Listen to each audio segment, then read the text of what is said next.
3 cents a day. USAA, what you're made of, we're made for.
What is poppin', everyone? Welcome to day 2 of the Guerilla Collective 2.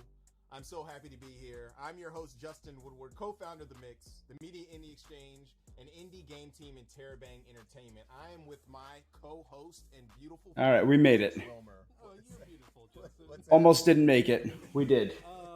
I'm thrilled to be back. We made it. Guerilla Collective. So many great games on day 1. I'm very excited to see what we have in store. Here we go. For day 2. So much good stuff. Last week we flexed on you with some dope games from Neon Doctrine, saved some cuties in the Eternal Cylinder, and showcased some up-and-coming games from Bit Summit, as well as brought diversity to the mix, pun intended, with black voices in gaming. The Guerilla Collective is a grassroots movement, funded and supported by devs and close partners down for the cause. It was initially started as a global coalition of leading game studios, publishers, and industry leaders coming together to help bring new announcements, gameplay, and reveals from studios of all sizes. Yeah. Did I not watch yesterday's? I didn't see anything yesterday on the We will continue the on the calendar. Starting with a few announcements, exclusives, and premieres, and then connect with our friends at Wholesome, right? Yep, there's the Wholesome. Okay. Cozy games that will give you the warm and fuzzies all over your... Then there's the pre-show in about 2 hours for E3. Before we get started, though, we have to give a huge shout out to our sponsors, and this is quite a mouthful.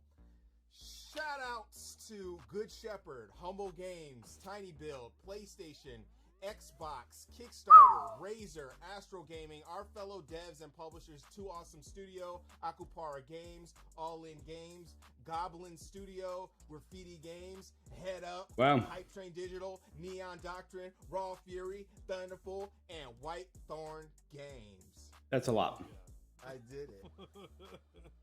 And we've also teamed up with Valve to showcase the games on Steam in order to support these devs. So be sure to check out the Guerilla Collective event page on Steam, where you can learn more about these games, buy the games that are available now, and add the games to your wish list for games that are not yet out. So check out Steam event page, which is on the Guerilla Collective website. What else is today?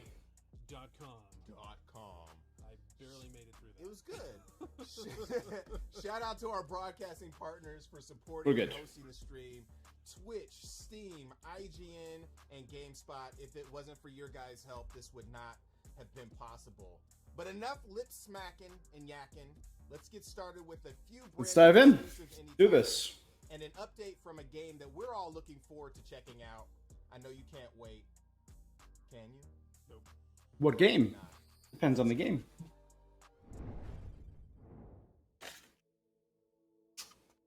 Hi everyone, I'm Gina, Community Manager at Linthia. Aragami.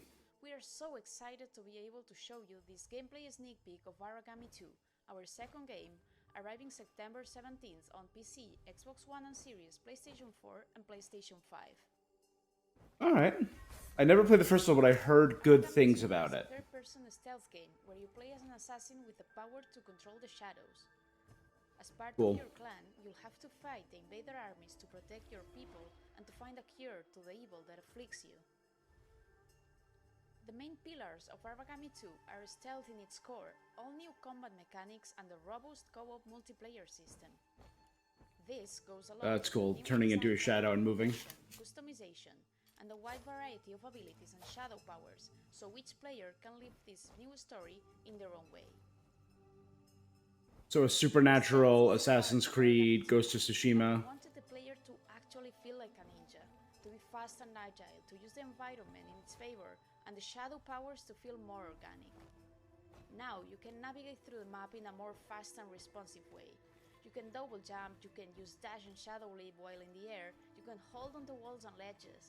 The whole experience of character movement is fun and gratifying.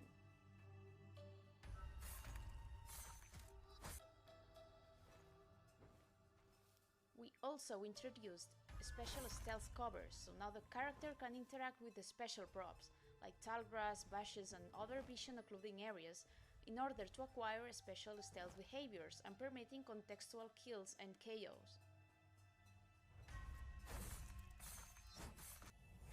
Alright. Environmental kills are always nice. Drop kills and As for the shadow powers, invisibility. we maintained some of the original ones and added a bunch more, as well as a Throw the sword into him, teleport to the sword, and then draw it from his stomach. Ooh. Teleporting enemies to you instead of just teleporting to enemies. That's cool. Let's now check out some combat. Since Aragami 2's stealth game, Creating a shadow to distract them. System based on supernatural ninja skills, which also encourages stealth over brute force. We thought the best way to achieve this was to give our character agile and skillful movement, which empowers subterfuge and stealth us out instead of a lot of Subterfuge. strength, and also reinforcing the feeling of being outnumbered by the enemy. And that's all for now. Thanks for watching, and we hope to have you embarking on this journey on September 17th.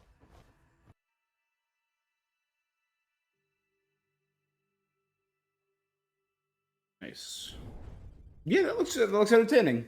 It looks like the best part of stealth action games, and I like the supernatural flair. I like the shadow magic.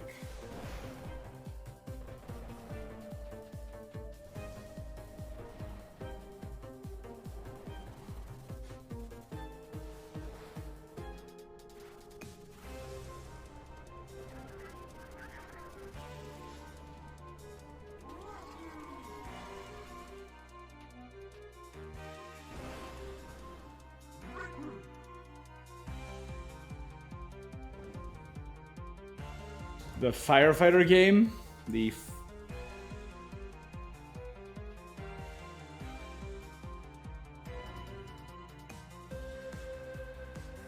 that was cool. I like the moving in front of the fire. Using a water jetpack.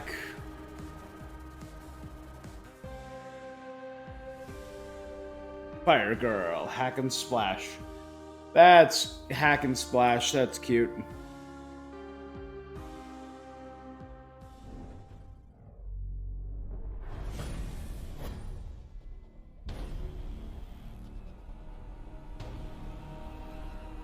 Ooh. I like her shiny hair. Ooh, these are cool looking environments. Epic sci-fi journey.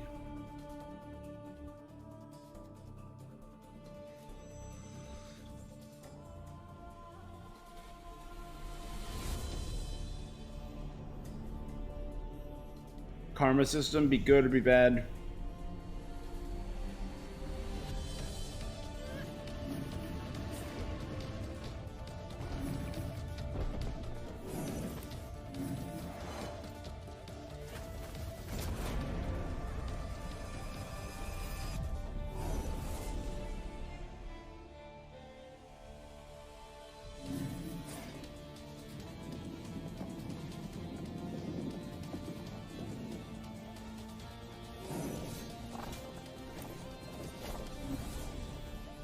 Face your battles, combining nature's hack and slash and twin stick shooter mechanics. So kind of a hack and slash, kind of a oh god, what do they call it? The bullet hell.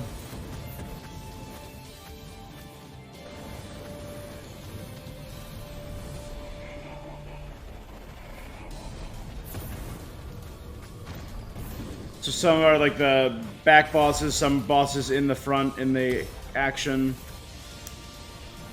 Yeah, bullet hell style mechanics. Okay. Look like two different variety of bosses. That's Earth.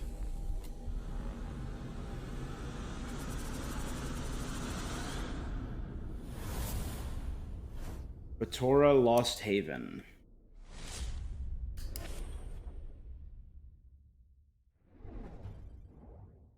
On Steam.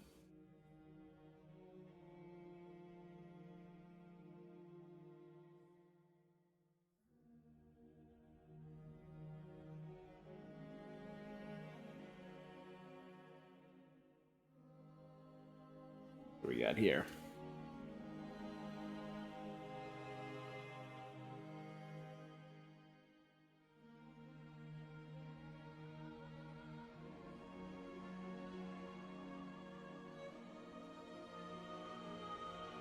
stone-like body.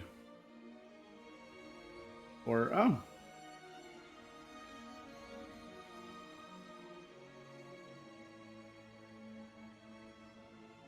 All right.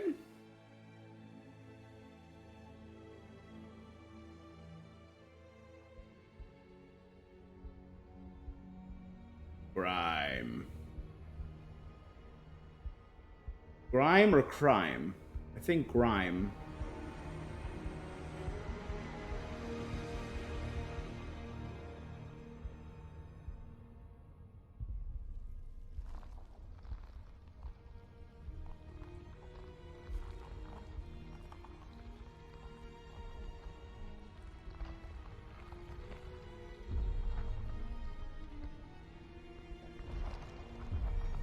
Is that a reflection or a pool of blood on a slowly cracking floor?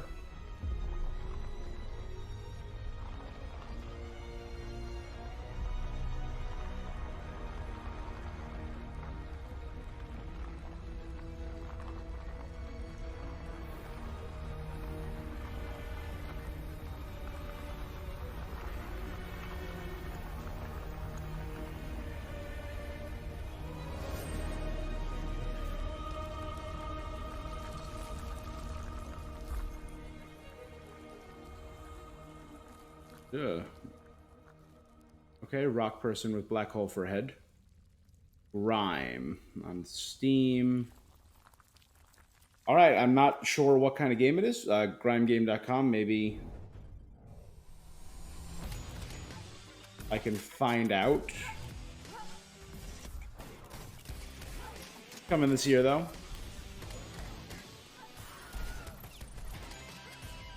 Bullets per minute. Hello, my name's Josh Sullivan and I'm a designer on BPM Bullets Per Minute. BPM is a roguelike rhythm first-person shooter game where all of your actions and the actions of your enemies are tied to the beat of our epic rock opera soundtrack. So, Crypt of the Necrodancer. BPM is tied to the beat of the music. This includes shooting and reloading your weapon.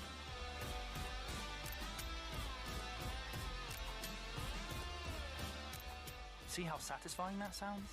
Your goal is to reach the end of our procedurally generated dungeons, collecting different weapons. So exactly like Crypt of the Necrodancer or Cadence of Hyrule. These weapons and abilities can radically alter the way you play, making each playthrough unique.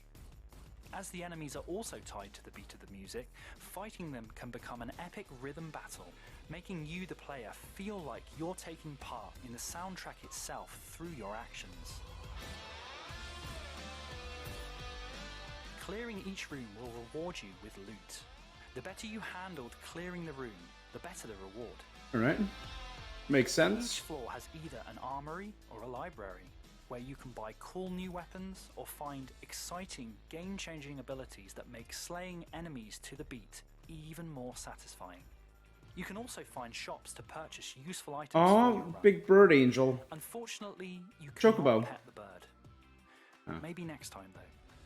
Each floor has its own boss and attacks in a unique way that you must learn to exploit if you want to succeed.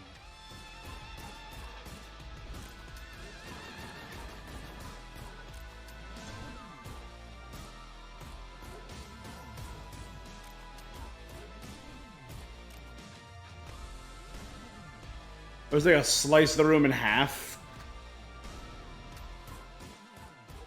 Finishing off a boss is a dramatic musical crescendo that you, the player, are in full control of executing. BPM is out now on PC, but is coming to PlayStation 4 and Xbox One this summer. We can't wait to see you slay the hordes of Helheim to the beat.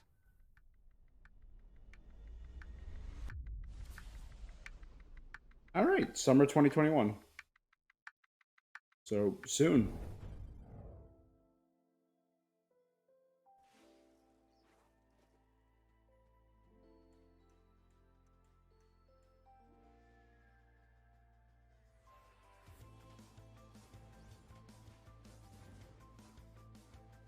All right. Cute art style. I like the visual design. Summon birds. Even the simple attack animations are cool during this because it looks like she's spinning with every rotation. Very Dead Cells feel, very...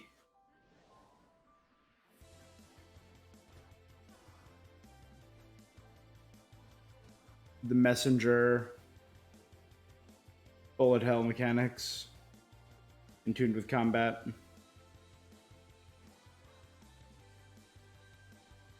All right.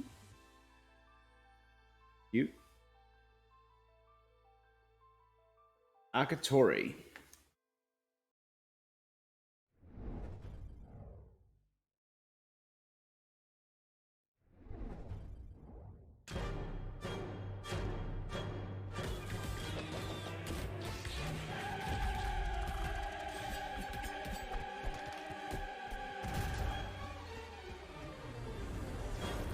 Intense bullet hell action.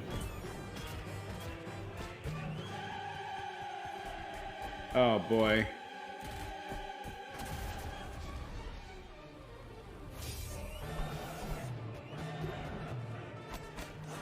I suck at bullet hell games, so...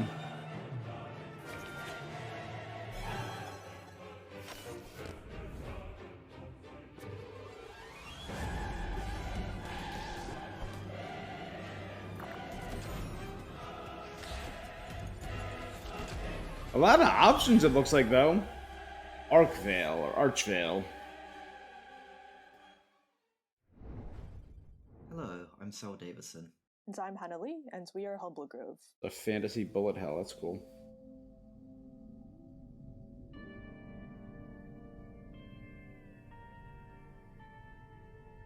No Longer Home is a story game about graduating university and anticipating what comes next, while struggling with borders, self-identity, and longing for domesticity.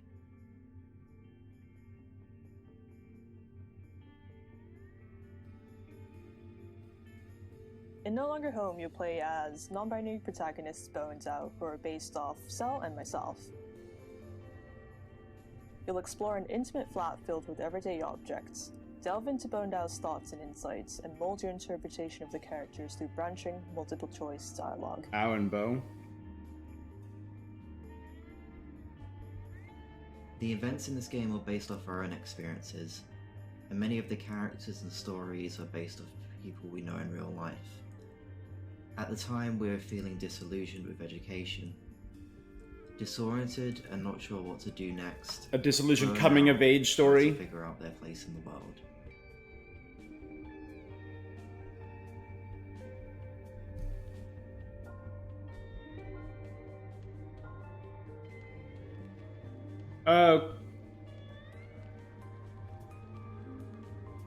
Making this project, we wanted to celebrate the magic of everyday domestic mundanity, like having barbecues, playing video games, and staying up late just talking in bed. Hannah and I started work on No Longer Home 6 years ago, after we graduated university. We met on the same course, and during the last year, we moved in together. After graduation, I unfortunately had to go back to Japan. How do you say goodbye to a place? We started making No Longer Home as a way to stay in touch, but it rapidly grew as we realized how much we had to talk about and all the feelings we had to process. Thanks so much for watching, everyone. No Longer Home will be launching later this year, so please don't forget to wishlist on Steam. Steam later this year. Got it. Man, Origami 2 is looking so fantastic. I need some of that stealth action in my life. Yep, and Fire Girl, that looks pretty unique too. Up next, we have And Batora and Grime. Swordplay So popping the off first tonight two they mentioned. with an update from a bona fide classic and a new entry in the hybrid puzzle and strategy realm. So Learn the loot and upgrade your boots because we're about to slap you in the face with a spike ball mace. Bars. so far the ones that really piqued my interest. Ugh, look at that design.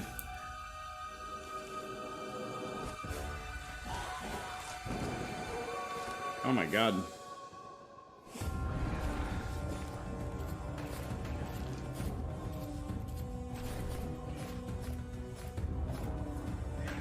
Cool designs.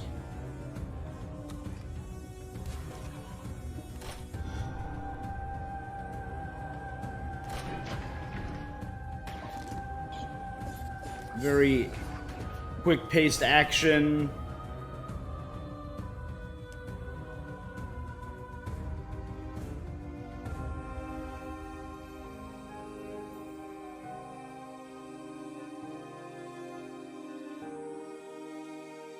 I mean, it's a beautifully designed game and world.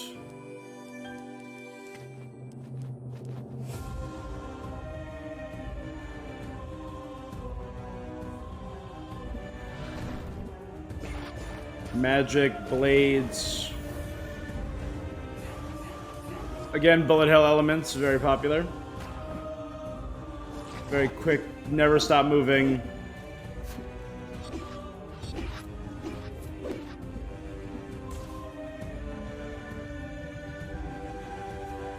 A snake that controls the seasons. God damn. That was cool. Hunt the Night.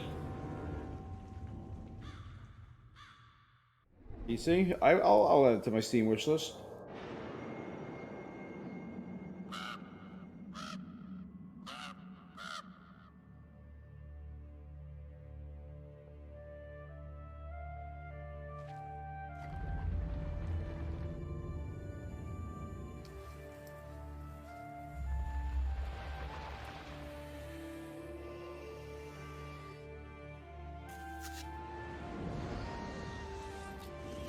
All right.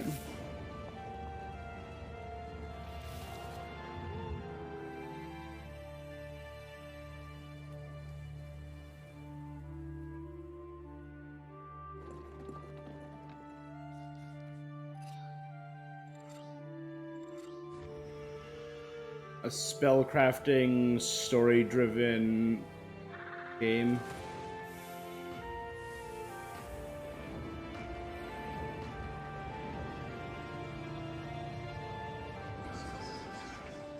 Black Book.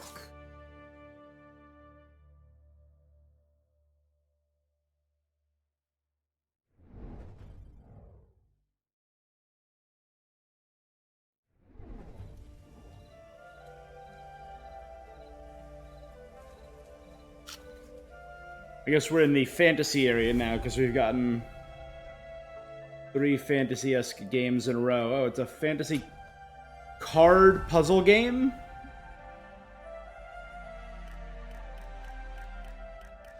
Oh boy.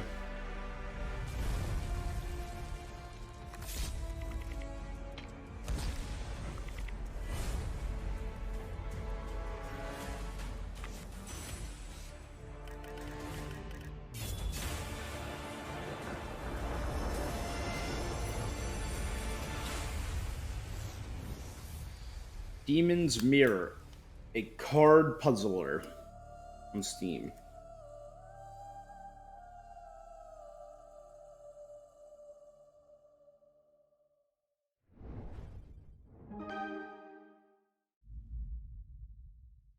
Cryptic.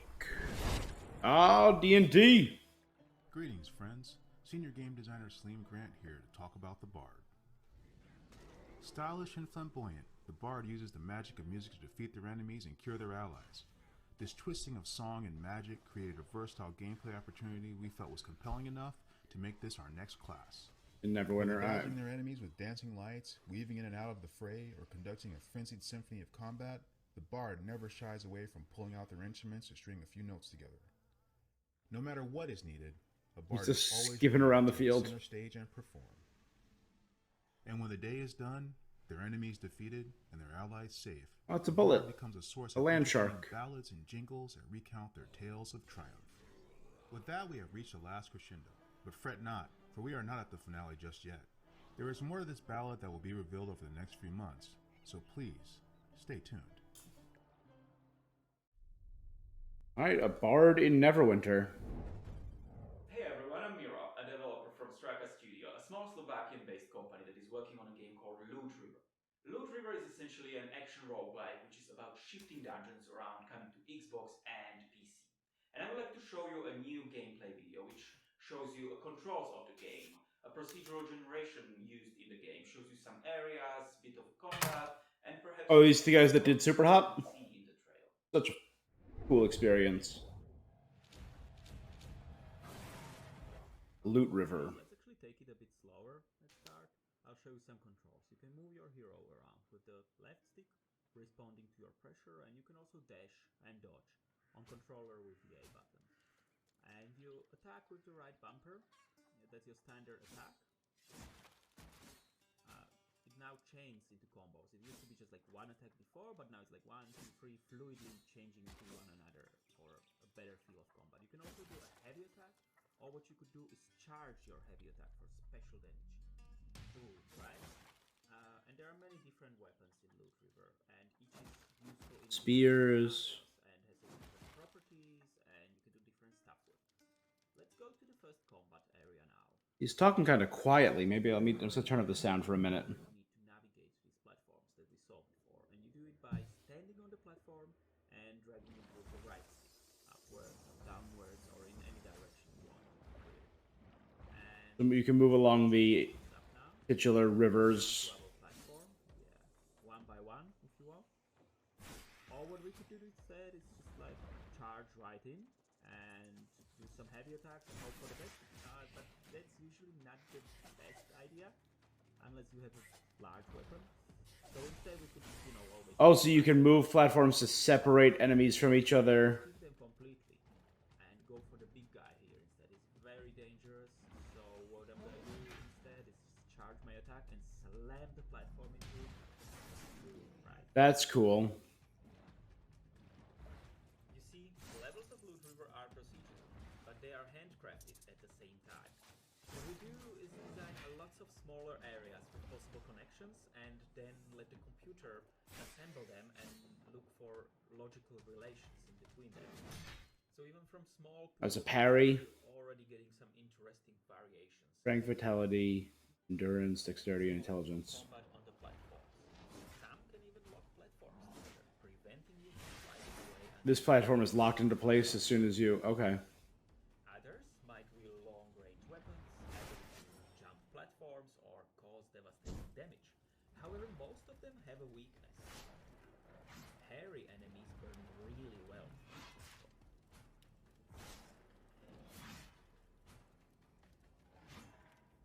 So dodging and parrying enemies is important. Yeah.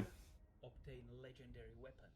Use unimaginable characters. I like the concept of moving platforms around, so you're not just moving your character. On top of that, you're moving... Oh, he held the platform down? Further, explore places never seen before, face horrors, and perish again. Loot River for Steam and Xbox. Loot River really has me intrigued. I really like what they're doing with the combat and the Tetris-like platforming elements. So Yeah. good. Yeah, and Demon Mirror has really great sound. You're just, dude, you're just saying that because you worked on that game. Yeah. So what do we got coming up next? Up next, we have some dark and sinister titles, starting with a physical release trailer of a gorgeous and deadly first-person action runner. Then we're jumping into We're at the 30-minute mark. and ending it with an exclusive trailer from our friends at Raw Fury. All right, let's see what we got.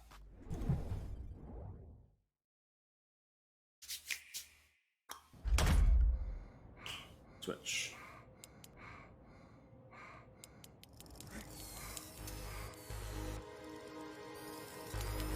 Dr. Octopus, Ghost Runner. We've seen this before. I've seen this before. Is it a previous game that's just coming to the Switch now? Yeah. Enough! Parkour action. I'll handle things from here on. Cyberpunk puzzle.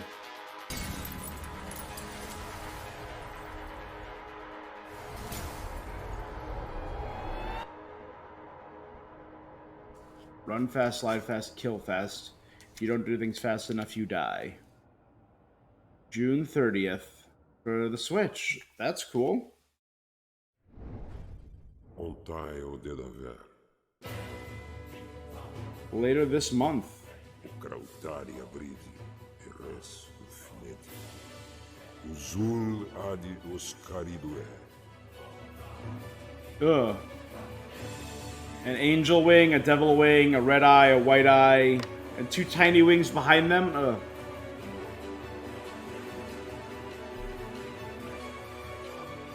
Was he a Nephilim? But no mouth, no...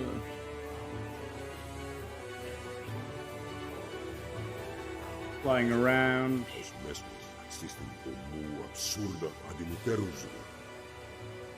Muda em despres res astarpe.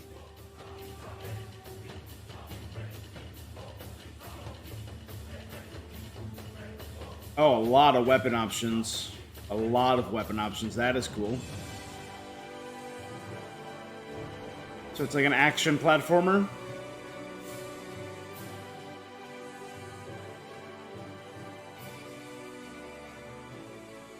You like a child of heaven and child of hell, or... Yeah, the light of the darkness. Veco mu porigi grenda dines rapado aximis euc veco centunio oxistinde. Alright. Oh no! An evil fog is corrupting every living creature! Oh no. There is one that is immune. Who is this mighty hero? A slime? How can an adorable little slime fight against this? This? I'm just a friendly little slime. Wait, where did it get that sword? Is that a meteor shower? How? Ice breath? When did you get that? Now there are 2 of them? Alright. Slimes can be heroes. Grab a friend and save the world from oozy monsters and formidable bosses. Discover different weapons and create your own magical abilities to express the way you want to adventure in Slime Heroes. Ooh. Cute as hell.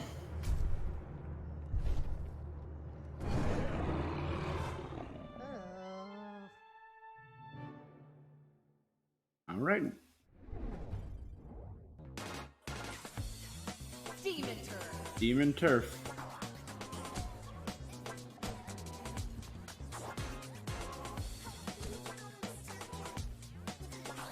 This looks like an old school PS1 platformer.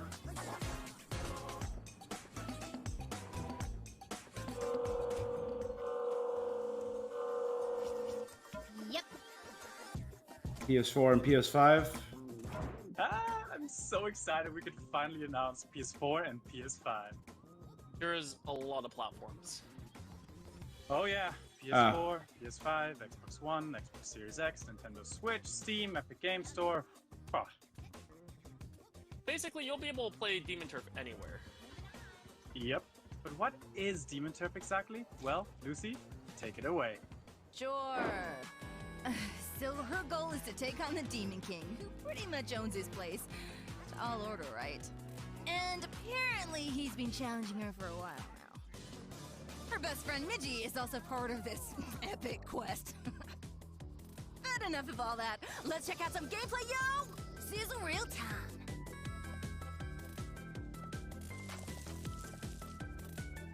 That's cute, a little demon adventure. She's a shapeshifter.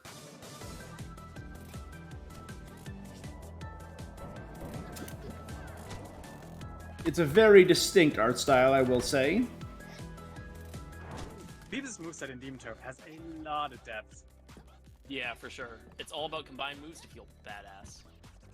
One of my favorite examples is this tower climb. The different ways you can skip so many parts of it. Things really heat up though once you unlock the turf moves.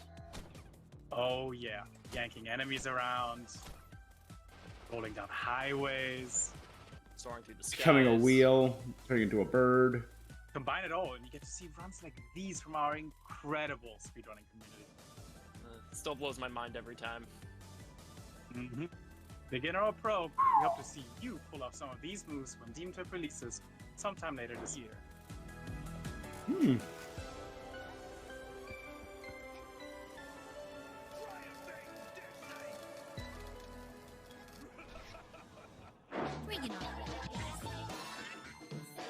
Coming to every platform, this platformer.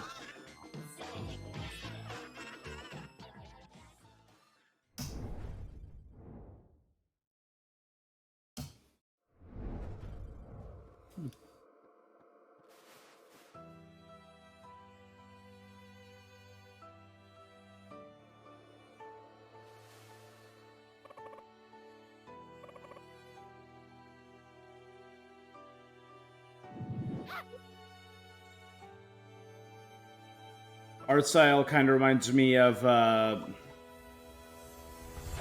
god.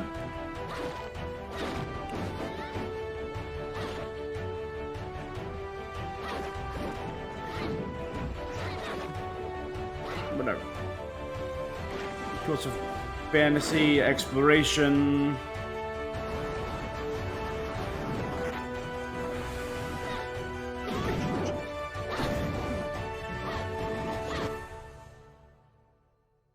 Arietta of spirits.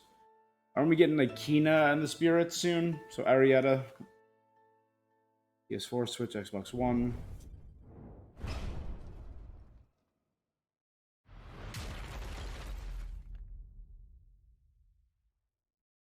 In 1972, a crack commando youth threw me in a prison for a crime I didn't commit. You're under arrest for a crime you didn't commit.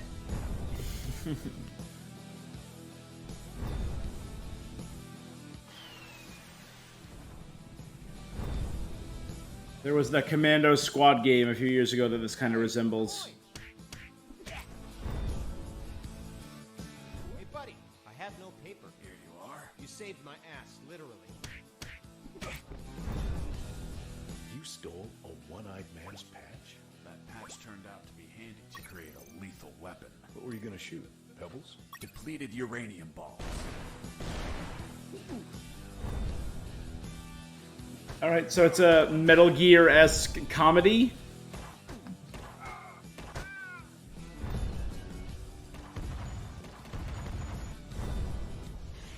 Blowing crap up. The sewer was infested with assassin rats. Felt like I was a huge chunk of cheese. Because Jesse plays for keeps. Damn cat. Who's there? Another cat!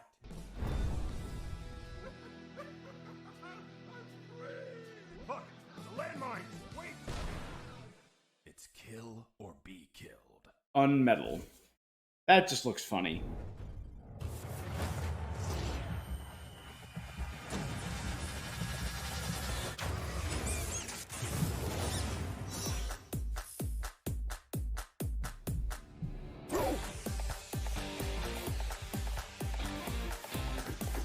I like the art style.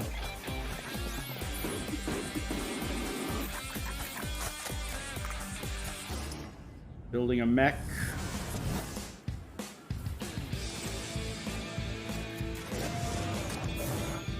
A mecha strategy fighting game. You're aiming for different body parts. Oh, that's cool.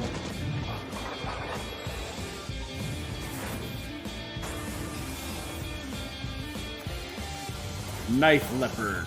Tiger with an A. Wolf Stride. From Raw Fury. Yeah, that looks...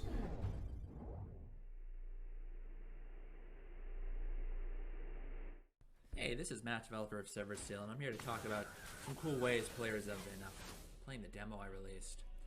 So this level, you're typically supposed to kick that door open and deal with all the guys in the hallway.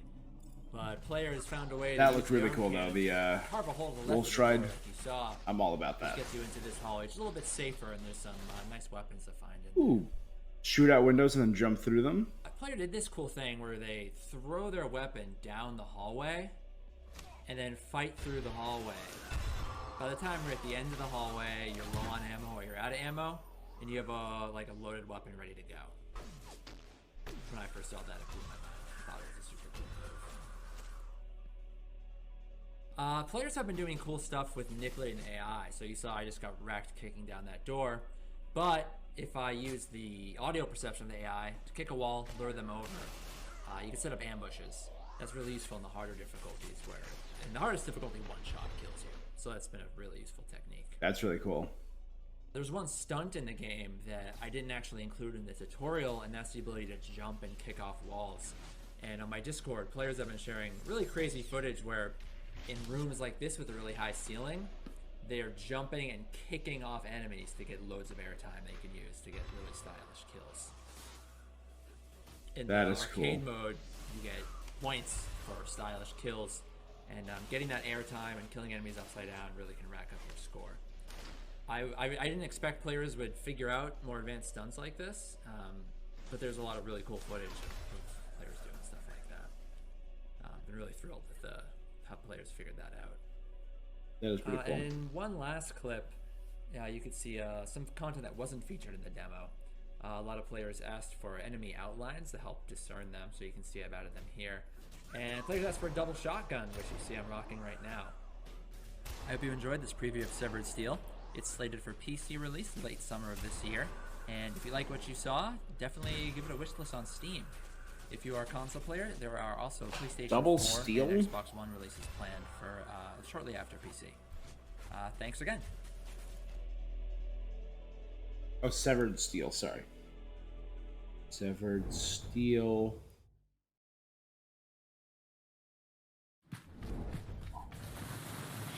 We did see this the other day. Sable, yep. I was going to go through my notes.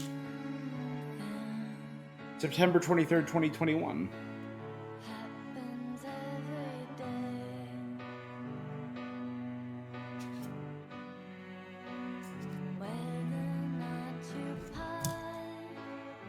This was all pre-alpha footage, they said, I remember.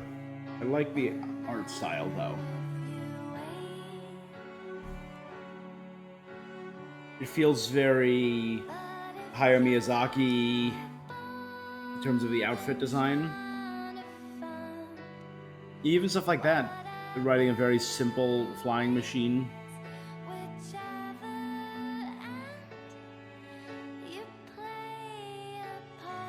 A forest of bones.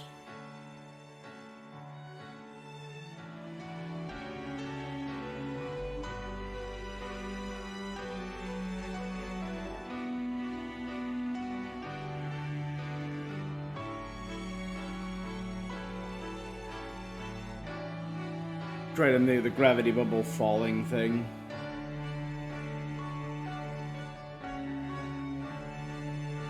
Alright.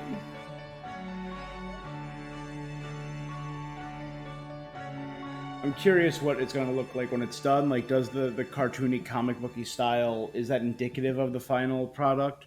Or is that only because it's in alpha? Coming in a few months, so we'll see. Thank you so much, Raw Fury, for that special exclusive footage. Up next, we have an exclusive reveal for one of the most bloodiest sprite-based action platformers I have ever seen. We will check in on a dark and beautiful pixel art RPG, help clean up a forensic nightmare, and then we are heading to an update from a mystical masterpiece from one of our Best of the Mix 2020 award winners. Grab your hazmat suit, Alex. Oh, why? Because we're about to go in and get grimy. Let's do it. Was it the world premiere? World premiere. I don't know. I played Carry On from Devolver Digital. That was the bloodiest sprite-based side scroller I've played all year. Being that you were a monster made out of blood who tore humans apart. Like 20 humans apart in every screen.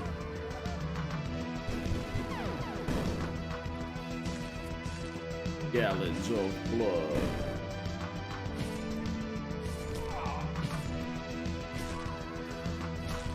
A lot of different characters, it looks like.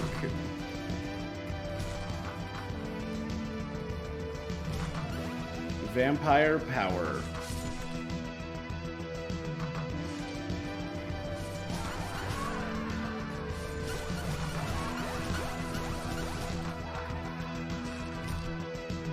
Bats, Bloodsucker Anti-Terror Squad. So you're a vampire commando squad?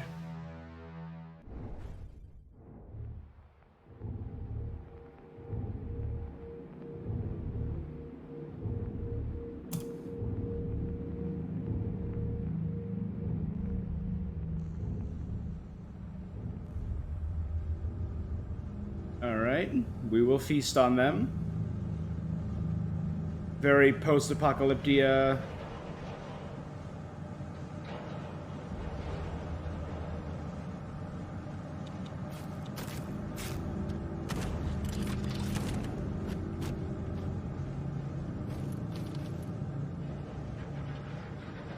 Yeah, very... Those are just piles of meat and blood. Ugh. Flesh worms.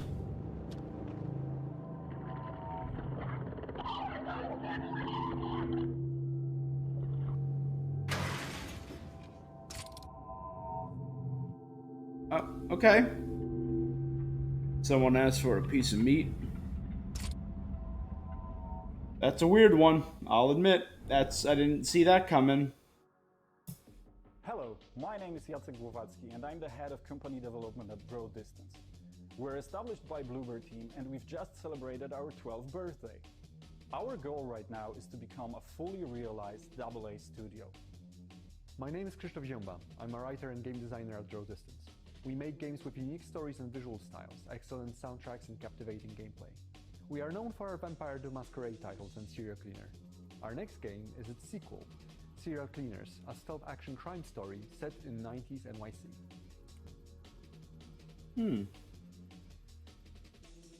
A serial crime story. My name is Miki Maika and I lead a team of 30 amazing game developers currently working on 3 different projects. Serial Cleaners is our biggest one so far and is set to launch later this year. Serial Cleaners. And we're expanding, so come join us on our adventure to the 90s.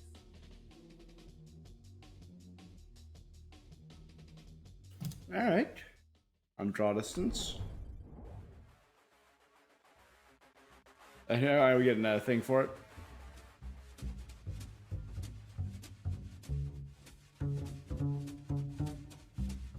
Hiding from the cops.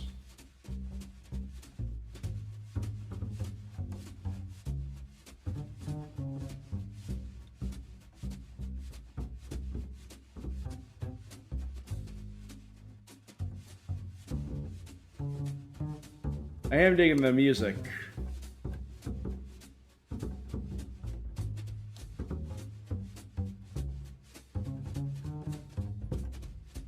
You're hiding evidence. Oh, you have to clean up the evidence of your crimes. Get rid of the body, clean up the blood. Alright. Stealth action 90s. Alright.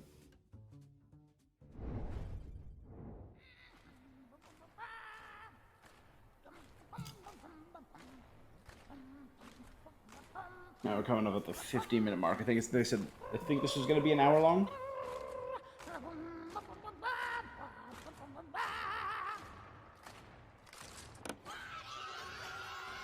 Tiny little dodo bird in a top hat. Hello, we are Monaco, and we're a small, very small studio from Cologne in Germany.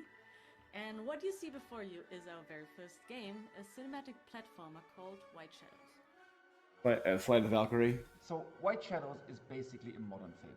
It drops you off in this huge, weird, vertical world that is called the White City, even though it's really, really dark. And in this White City, there are the rats and the wolves, and they're in charge, and then there's the pigs and the sheep who do all the work, and then there's the birds who are, or at least so they say, to blame for a deadly pandemic.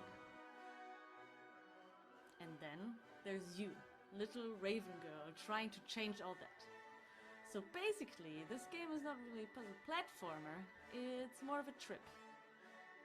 It kind of drops you off in this really weird world, and if you imagine inside in Tim Burton having a really mean, weird little baby born in 1984, then you'd have this game. It's black and white, it's dark, it has to do with a lot of stuff that is in our So world. it's more of a cinematic experience, kind of drawing obviously allusions to like Little Nightmares or Limbo. Tell us that it's really, really dark, so you be the judge of that.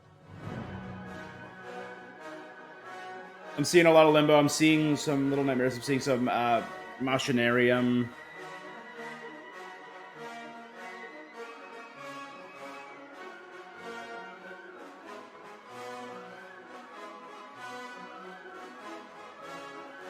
Jump.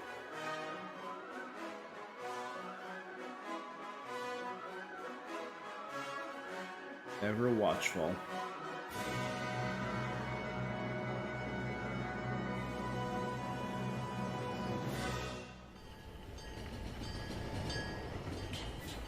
This year?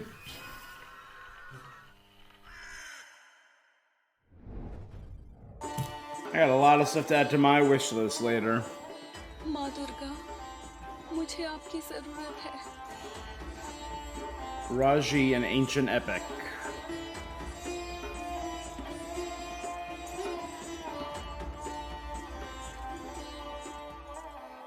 अपने दिल की सुनो राजी, तुम्हें शक्ति मिल जाएगी. Authentic Hindi voiceover. लड़ो राजी, योद्धा बनो. New game modes. So again, is this a previously released title? Revamped gameplay.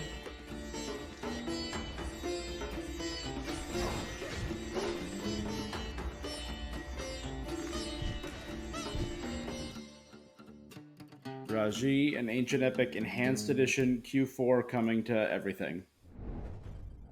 Shout out to Raji. Congrats on winning Best of the Mix 2020. Such an awesome studio out of India, you know. Also, Bats is looking mad slick, if I don't say so myself. You know what I mean? But yeah, before we move on to the next segment, we want to say thanks to our broadcasting partners, Twitch, Steam. They're picking interesting games to call out. Thank you guys for all your help in hosting the stream. Like they didn't call out Wolfstrike, which looks weird and cool, or Severed Steel. On Steam to wish list the games, play the demos from this event as well as from Wholesome Direct, which is coming up next.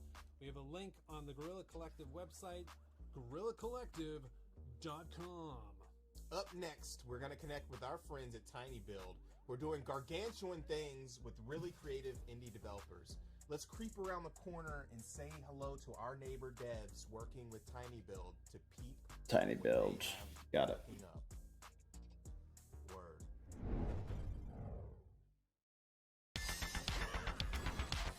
Yeah. Hello, Meatbag!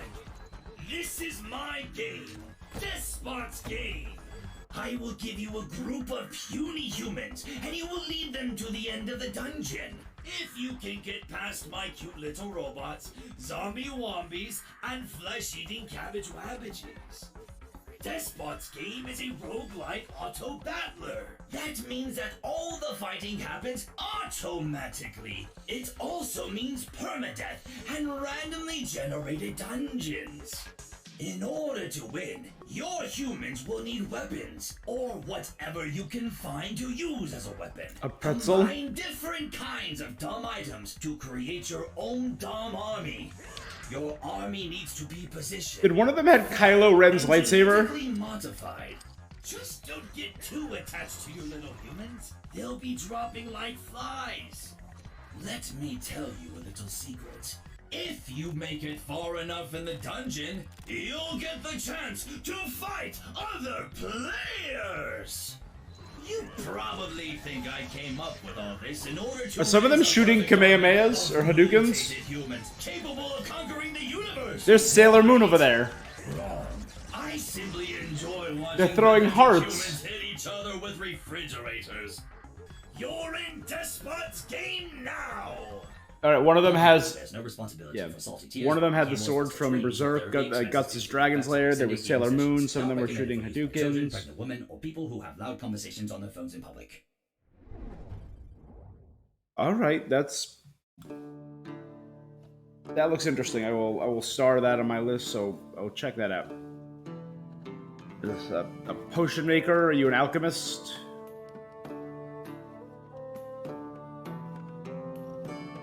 Get plants, make different stuff. New potion. Make a poison. You can haggle.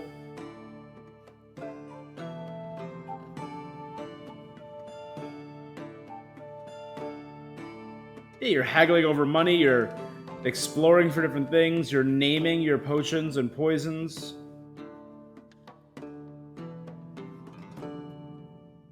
Oceancraft demo available now on Steam. That looks so different and so interesting. I will check that out. That one actually looks really interesting. This is Dustin. And this Me. is Eric from Animal. And we're the creators of Ramen. Along with our extremely small team of passionate individuals, we're really excited to get this out to you. Ramen. Ramen's a food fighting arena game with a bunch of quirks and twists. And today we're going to show you one of our favorite game modes, along with a new work in progress mode that we've been working on. So let's start with the meatball mode. Yeah, and meatball mode, it's all about putting the meat in the hole, the goal hole. You gotta jump in and take control. Like, what does that mean? It sounds good, but what does that mean? Doesn't sound great, Well, putting the it's meat in the basically hole. kinda like Katamari, where the objective is to jump into a giant meatball, take control of it, roll around, charge it up, and shoot it into various goal locations throughout the map. Alright. All while basically avoiding enemies and the onslaught of food that they throw at you. Next up, Bobo Ball. Well, Boba Ball is one of our newest work-in-progress game modes, but still a ton of fun. Players are now packing a Boba Blaster that shoots Boba Balls at a giant Boba Ball. Work together with your taste buds to blast the giant Boba Ball into the opposing team's goal. But look, kills don't count in this mode, so prioritize getting the giant ball from A to B. Okay. But a few balls to the face. So is Rocket very League. important, so blast your foes to keep them from gaining control of the ball. Blast your toes? Foes. Okay, bros, I guess. A mace ladle. Wait, what's this written down about meat chassis? We wrote that? Yeah, it says, say something about meat chassis. Oh, yeah, the old bag of meat and bones. You know, the players, the soup saviors. Players can customize their character almost however they want within our high fashion, It's a lot of customization. configurator zone. Alright, well, within this configurator Oh, they can do zone, masks. When it comes to fashion, we got you covered with a trunk full of different culinary styles, vibes, and drips. Your soup slinger is yours to design and decorate. Honestly, the world is your oyster. Decorate to your heart's content. Oh, and don't forget your old pop pal. I think it's time to wrap it up. A pot pug. Yeah, good idea. Thanks for tuning in to watch our video and giving us the opportunity to talk your ears off about ramen. Pretty excited about it. Oh, and that being said, be sure to hop into our Discord so you can be part of the playtest and help us perfect the recipe of ramen. Yeah, we Cool. hope you get a chance to play. We really appreciate all the support y'all have shown over I always like food-based combat. I'm a big guy. I like food. Bye. I dig it. Thanks for stopping by. No regrets.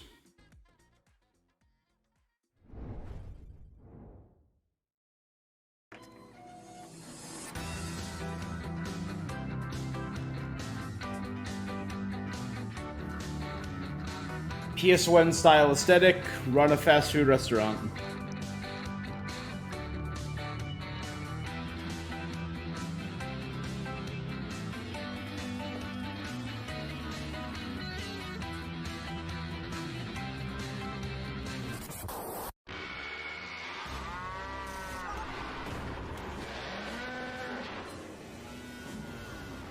Keep your customers satisfied or a terrifying cow named Happy will chase you around. But it's okay, she's just quality control.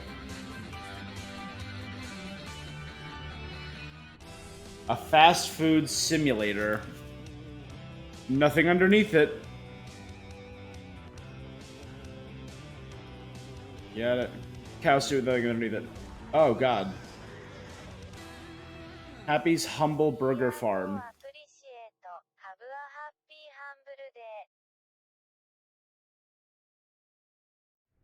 Well, that looks like insane. Someone had a nightmare and made that.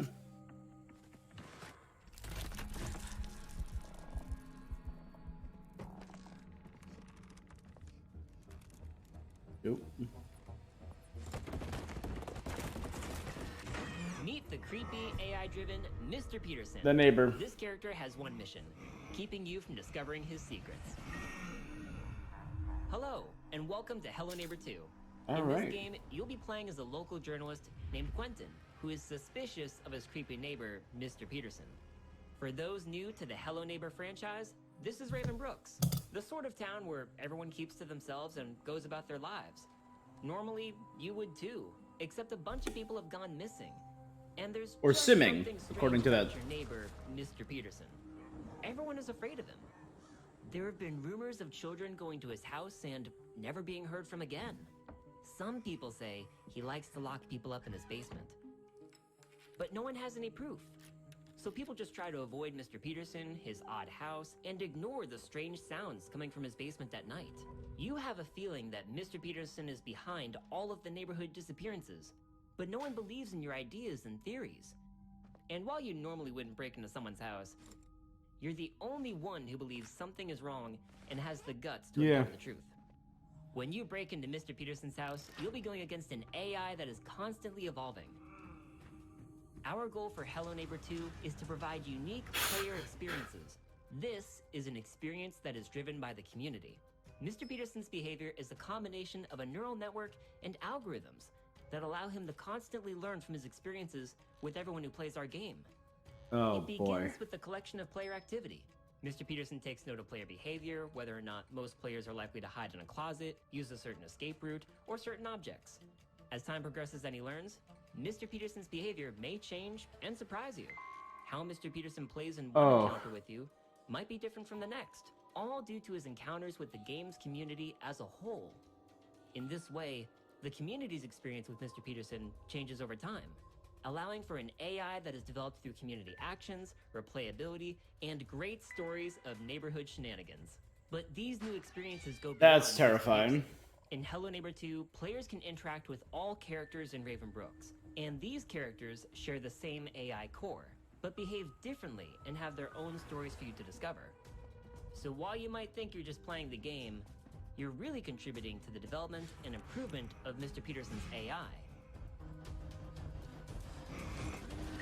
We hope this presentation of our AI and development gives you an idea of what to expect. That's a from really Hello cool Neighbor 2. concept. If you'd like to try an early I access know they version mentioned of that back Hello for Neighbor 2, Hello you can Neighbor wish list it on 1, Steam which and again check I out never our played, offers but on the I Microsoft Store. should. Thank you for watching, and we'll see you in the neighborhood.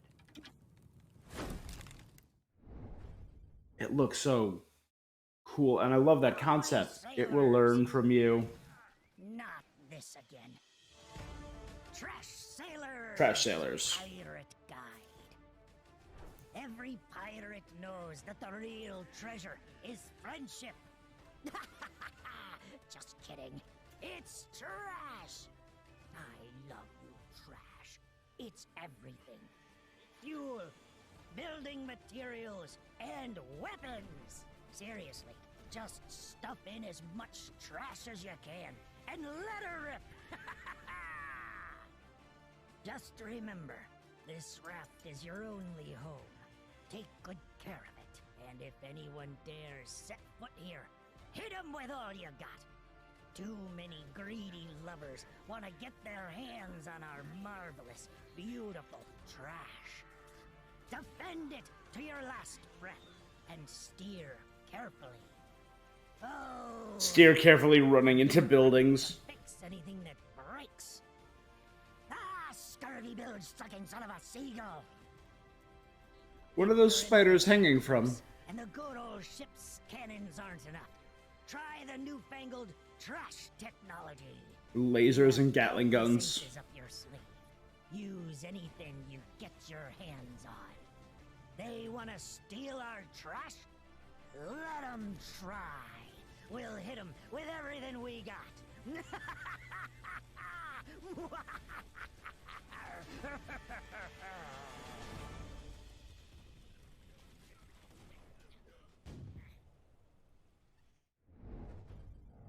Shout out to Tiny Build. They are producing and publishing some of the most amazing indie titles coming out. Ramen is looking real fantastic. Yep. And for our Guerilla Collective 2 finale, we're going to head out with an exclusive, humbling conversation that we had with Innersloth, the team behind Among Us, and check in on some fun and upbeat games, as well as take a trip back to the arcade with some fun retro throwback games. And before we finish everything up, we are also going to go to an exclusive interview with our friends at Limited Run Games. Let's rock. Welcome back to the Guerilla Collective. We have Marcus Bromander and Adria Wallach from the Innersloth dev team. Super happy to have you guys hopping on the Guerilla Collective for an interview. Tell us about yourselves. I'm Marcus, also known as Puffballs United. I'm one of the co-founders of Innersloth. I worked on a lot of the art, the sound design, game design, and miscellaneous other spots in the game, but no coding.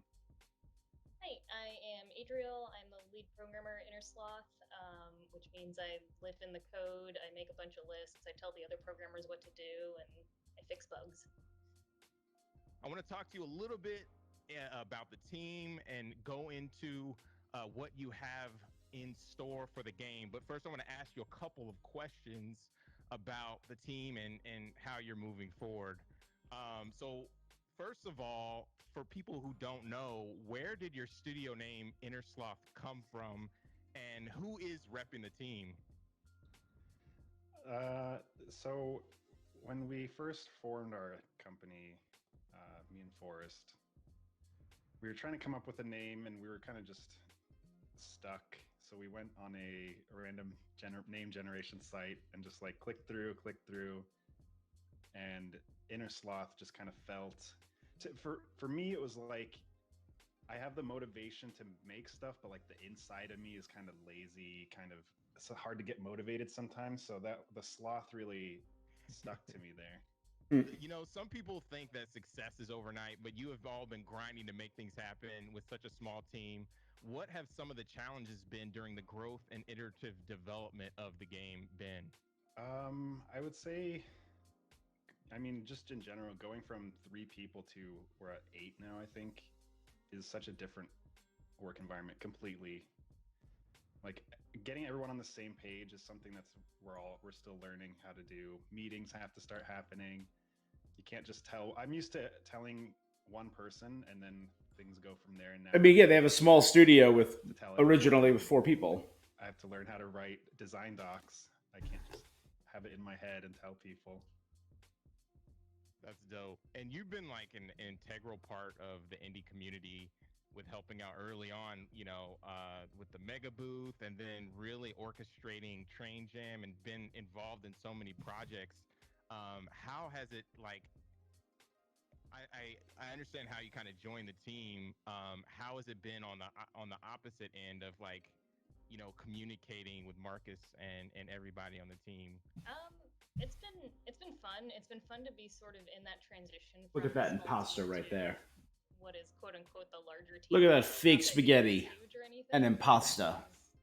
I was the 5th person, so I was like right at that tipping point from it being small enough where you could just tell one person one thing and then everybody knows everything, to now it's like you have to make sure we're tagging all the right people in our work channels and like getting information out. And yeah, I came on towards the end of last year through a mutual friend who was like, hey, Innersloth needs more programmers, you know, because at that point it was just Forrest as the programmer, and I was like, all right, I'm in. And then, yeah, rest is history. But it's been really fun getting to sort of grow the programming team as well and take at least some of the pressure off of Forrest to be the only person doing that kind of stuff and being able to do more output and get things out there faster. So you've had like, you know, notable celebrities. You've had AOC, just mad people streaming it, and now it's really ingrained into pop culture. Yeah, it kind of blew up with people like Sykuno, Valkyrie, Toast, Jacksepticeye, all playing Among Us, and it did. And then yeah, they were played so much it blew up, and Alexandria Ocasio-Cortez played, which nuts. Music videos, remixes, just so much amazing stuff. Huge. Get out there and mixing pop culture and politics. Just like empowering gives us motivation to keep going. Which is really cool. It was like a new school rock the vote kind of thing. With really interesting updates and drops. What can you share Among Us is fun. Everyone? It was a good way.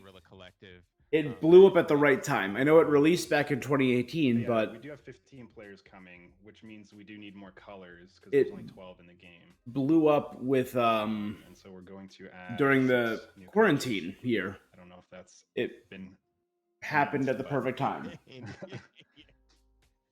feel like we could say that we did at one point have a color named Barf that is not going released. So what is that? Like it's like a speckled yellow or something?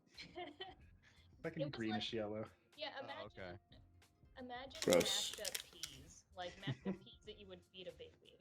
Ugh. Or like the barf emoji, just that color. Yeah. Oh, okay. I for one am disappointed that we don't have barf in the game, but Me too. I was a big champion for barf. yeah, bring back barf. So no barf? No barf. How do you come up with like?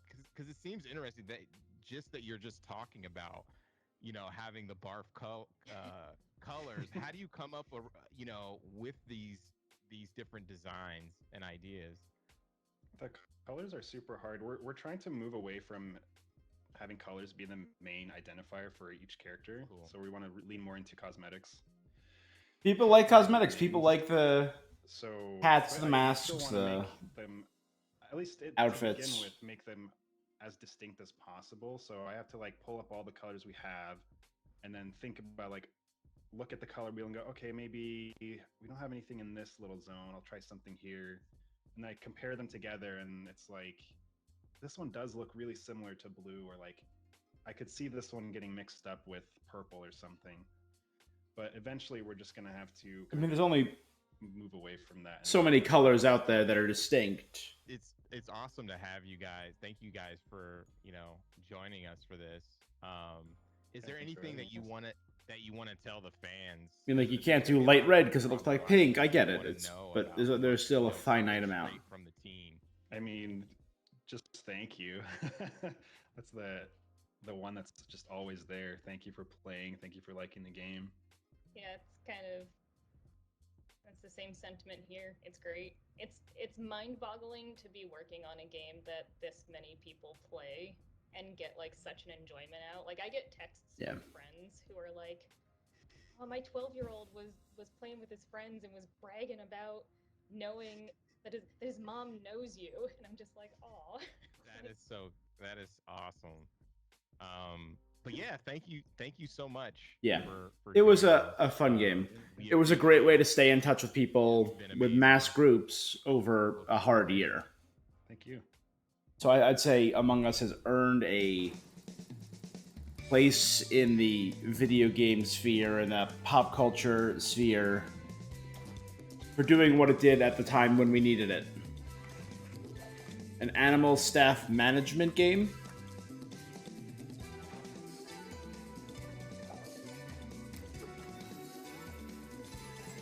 All right.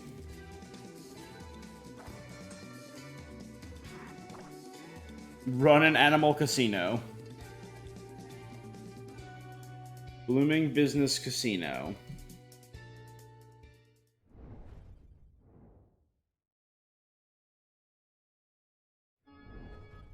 I want to see Tom Nook running that. Robot basketball. With guns. With gun heads.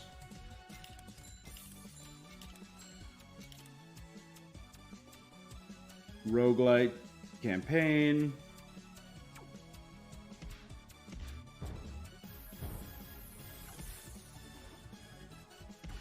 What is that ball? Is it pure electricity? Puts up a barrier.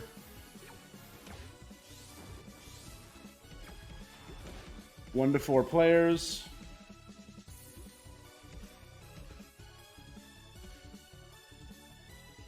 Yeah.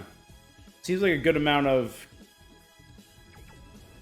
customization. A slam dunk from the 3-point line.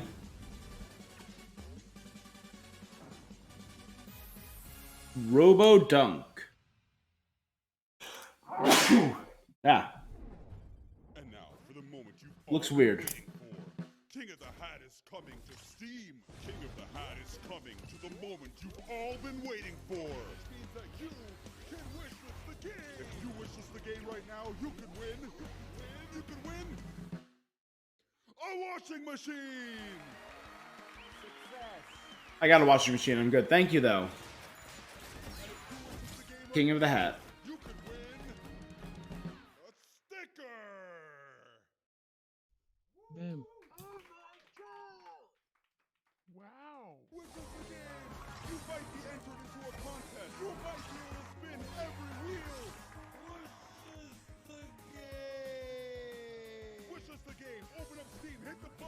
King of Het.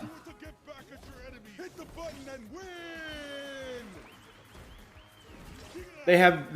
They're very energetic. I will say the announcer of this, it very much reminds me of the old Power Thirst meme commercial in the early days of YouTube and the internet. The OMG, so random, so intense.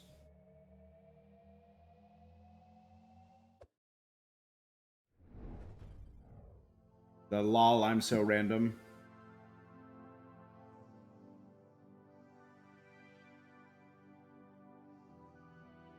Our protagonist lives in a boat on top of a building in a rundown neighborhood riding a hoverboard, a 2.5D world. All right. Future Venice.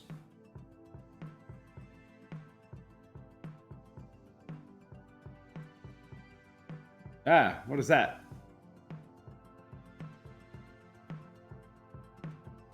The high tide. Because Venice is sinking. Yep. That's fun. You're halfway up buildings.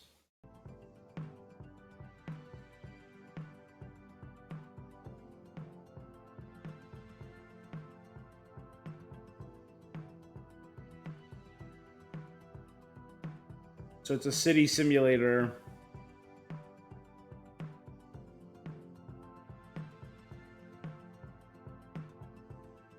With a little music note robot. Alright, we gotta save Venice.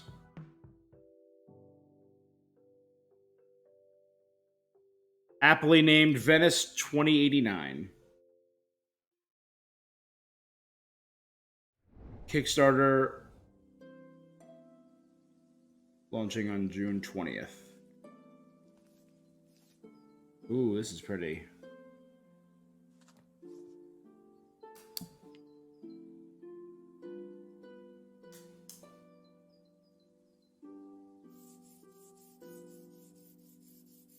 A sketching game?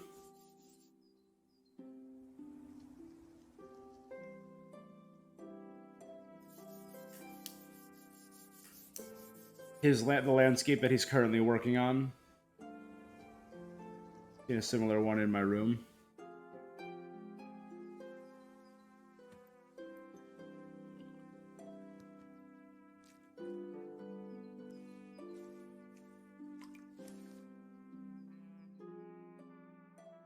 You have to behind the frame. Life, the finest scenery.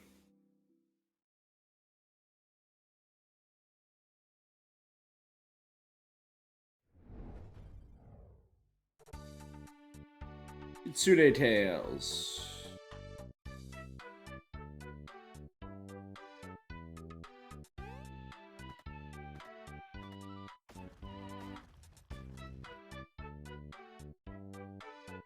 Save your girlfriend with adorable costumes. Oh, you're a little snow fox. And you've seen little red-faced baboons, rhinoceros beetles, skeletons.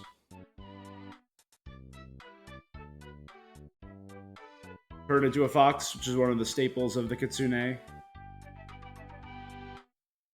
Looks cute and look like really cute little yokai. Kickstarter in Q4. Crime is illegal. Well, not anymore, thanks to Whitewater Wipeout by Chuhai Labs. Thanks to Whitewater Wipeout, I can finally commit the cool crime of surfing, featuring pure NAR style and conviction. What does that even mean? It's a playdate game. Yeah, Jeff? Yeah, I'm on set. I have no idea what the script is. No, I'm not gonna hold. I'm Mihoko. I play Whitewater Wipeout. It just said dumb in the background. Okay. What was... Is it a hint? Sure.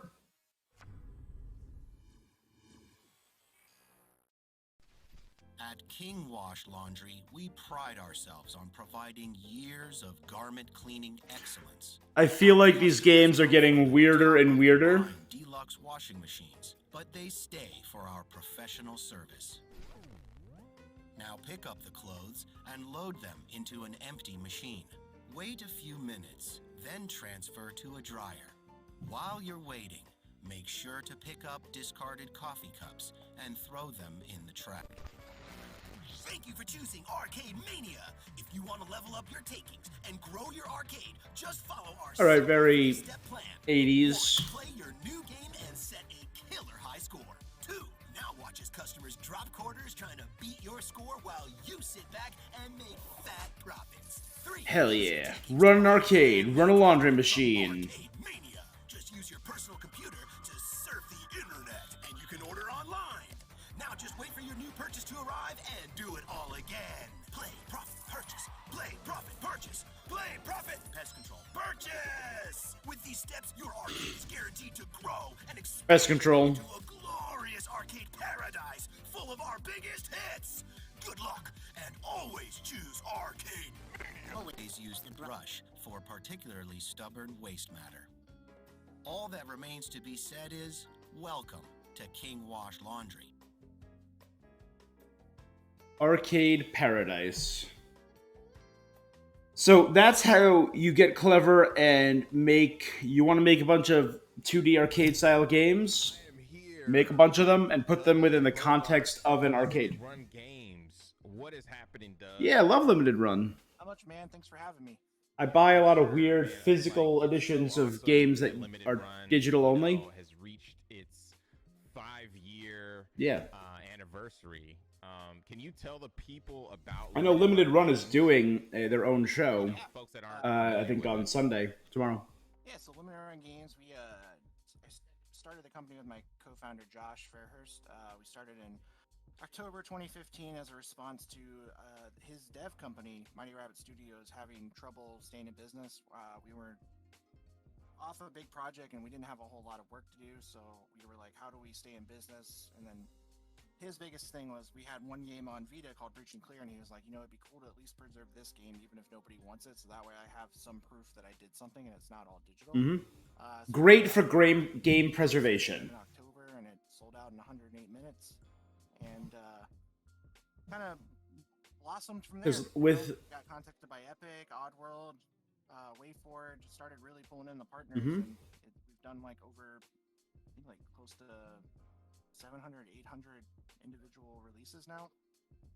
That is super crazy. Yeah. Like what with like one of the highlights. Sony doesn't really preserve games from previous generations. They have a very generational mindset. Same with Nintendo. Once a game is done, they don't really re-release games. Xbox has done very well with that. Xbox has probably done the best with that. Games can be played on future consoles. And then for personally, like working with Suda on No More Heroes was a huge deal for me. Working with John Romero on Sigil, doing Command and Conquer with EA, we've just done a whole lot of cool stuff. They released, I don't believe those have come out yet. No More Heroes 1 and 2 on the Switch, which is still available digitally, but you can get. Like, you know, without Kevin Smith, Josh and I would never have amended a friendship that we had briefly broken up when we were young. So.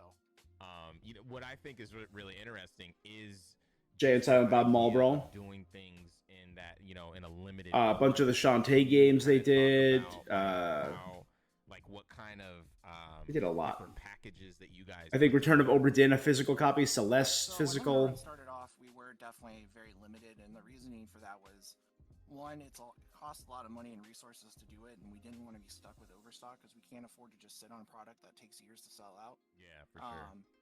We started off with limited stuff, and as we got bigger, we decided with Switch, like, hey, we have no idea what the audience is here. Why don't we try open pre-orders? And that worked out really well. And then with the pandemic hitting, we were like, you know what? Let's just do this for most of our stuff going forward. And I think the reception's been a lot better. So yeah, I love their pre-ordering. The amount of time basically now versus the amount of units, which I think is a better approach because it gives people a chance to get it, and it's not so much that like, oh, I missed out.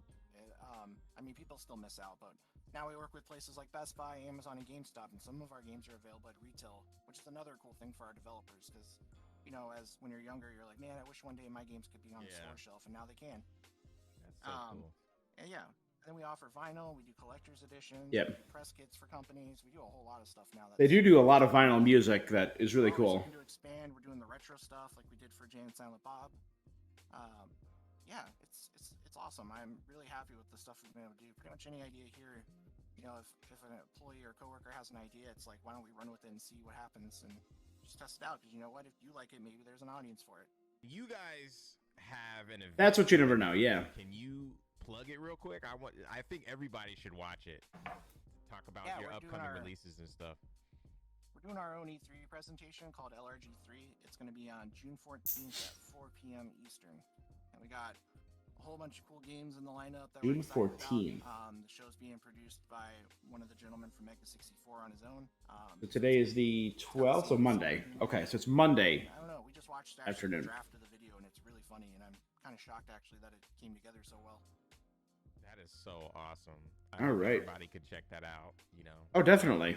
Where can we find In a heartbeat. more information about limited run games and everything that you guys are doing? I mean, it's in my bookmark bar, limited run games. That's how much I care about it. There's a mailing list option.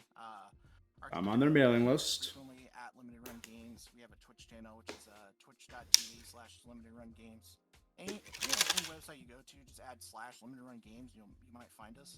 I think at one point we even had like a Tumblr account, so we were everywhere. Yeah. Maybe a Pinterest account. I don't know. Dope. Well, thank you so much, Doug. It's awesome to see you guys flourish. Happy 5th anniversary, and everybody go check out LRG3, right? Yep.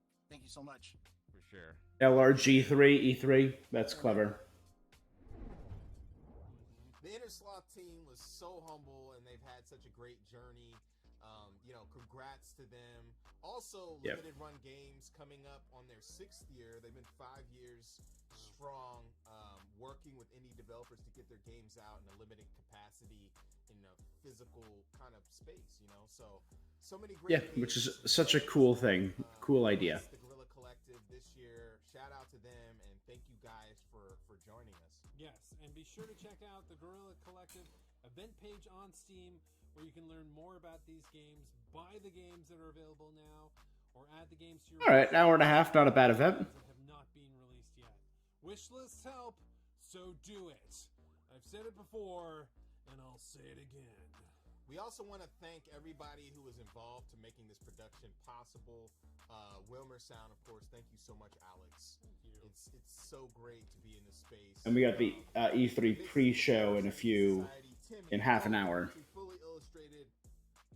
Everybody that has contributed. Also, thanks once again to our sponsors and broadcasting partners for their support. GameSpot, Twitch, IGN, and Steam. You guys are awesome for hosting the stream. Also, we want to shout out to our sponsors, Good Shepherd, Humble Games. I will be able to do Ubisoft today. I'm going to have to wait to do Gearbox later because I have a engagement party I have to go to later.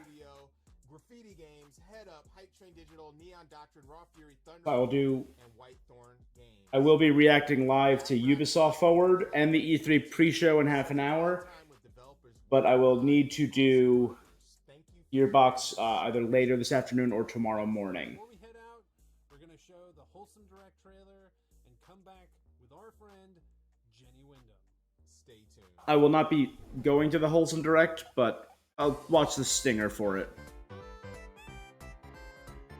It looks very wholesome, I will say.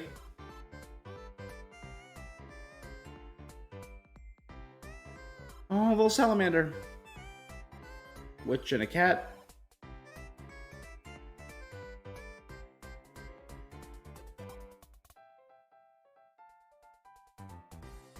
Maybe I'll do that tomorrow morning too.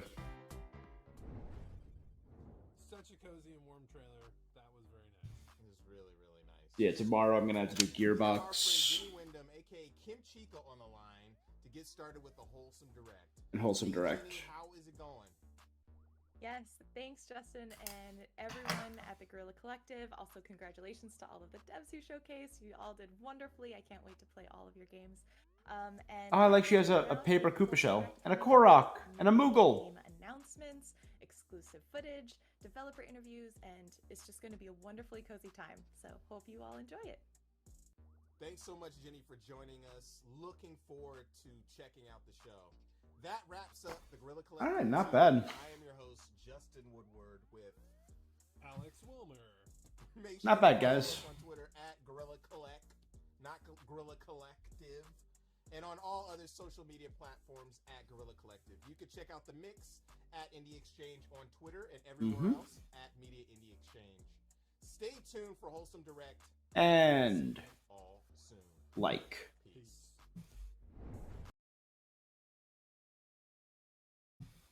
All right, overall, not a bad show. Definitely better than Koch, I think, yesterday. A lot of content here. Couple ones that really piqued my interest. Well, I'll go over the other ones first, though. Fire Girl looked okay. A nice firefighter simulator. BPM, the roguelite shooter to the beat of the music. Again, I get real hard Crypt of the Necrodancer mixed with FPS vibes there. That's a really cool concept. No Longer Home, a story-driven game, coming-of-age story. Looks cute. Black Book, I think, looked interesting. A very magic-driven. I'm pro Neverwinter. I'm pro anything D&D, and I'm very pro Bard. I love playing Bards. So very jazzed about that. Loot River, where you move your character and you move the platforms your characters are on to change the battlefield as you're fighting. That's a cool idea.